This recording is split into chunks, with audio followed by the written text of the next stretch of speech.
UK government வந்து 2026 March 31ஆம் தேதியிலிருந்து இந்த டிரைவிங் டெஸ்ட்டை புக் பண்ணுறதுக்கும் இல்லாட்டி ஆக்சுவல் டிரைவிங் டெஸ்ட்டுக்குமே வந்து நிறைய மாற்றங்களை கொண்டு வர போகிறாங்க.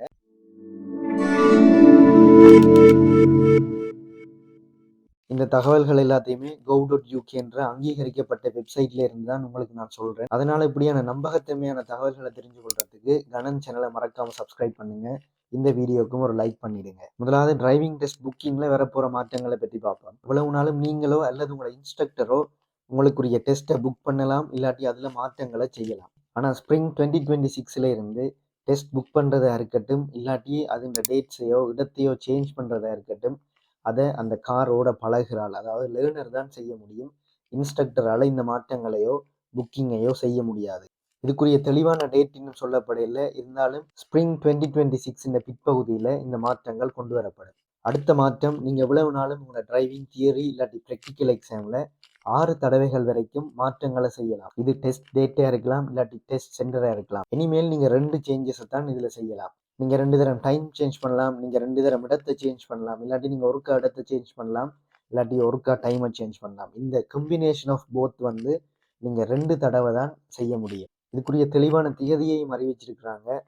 2026 மார்ச் 31ல இருந்து நீங்கள் 2 மாற்றங்களை மட்டும்தான் செய்ய முடியும். அடுத்த மாற்றம், நீங்கள் ஆல்ரெடி ஒரு தியரியோ ப்ராக்டிக்கல் டெஸ்ட்டோ ஒரு இடத்துல புக் பண்ணி இருக்கிறீங்கன்னு சொன்னால் அதை வேறு எந்த இடங்களுக்கெல்லாம் மாற்றலாம் என்றதில் வந்து இவ்வளவு நாளாக ஒரு கட்டுப்பாடுமே இல்லை. நீங்கள் ஸ்கொட்லாண்டில் புக் பண்ணியிருந்தீங்கன்னா நீங்கள் ஸ்டில் அதை நார்த் வேல்ஸில் இருக்கிற இன்னொரு இடத்துக்கு மாற்றலாம்.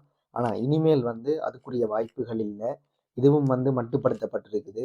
இப்போ நீங்கள் உங்களோட ஏரியாவில் ஒரு டெஸ்ட் சென்டரில் புக் பண்ணுறீங்கன்னு சொன்னால் அது தியரியாக இருக்கலாம், ப்ராக்டிக்கலாக இருக்கலாம். நீங்கள் அதுக்கு கிட்டே இருக்கிற ஏரியாக்களுக்கு தான் உங்களோட டெஸ்ட்டை வந்து மாற்றலாம். இந்த மாற்றத்துக்கும் தெளிவான ஒரு திகதின்னு சொல்லப்படையில ஸ்ப்ரிங் 2026 இந்த பிற்பகுதியில் இது கொண்டு வரப்படும் என்றதை மட்டும்தான் சொல்லியிருக்கிறாங்க.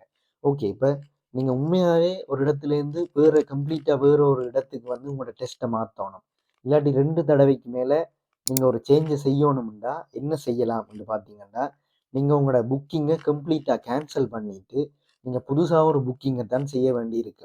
அதையுமே அவங்க மென்ஷன் பண்ணியிருக்கிறாங்க. நீங்கள் 10 ஒர்க்கிங் டேஸுக்கு முதல் உங்களோட புக்கிங்கை கேன்சல் பண்ணிட்டீங்கன்னு சொன்னால் உங்களுக்கு ஃபுல் ரீஃபண்ட் கிடைக்கும்ன்றதையும் மென்ஷன் பண்ணியிருக்காங்க.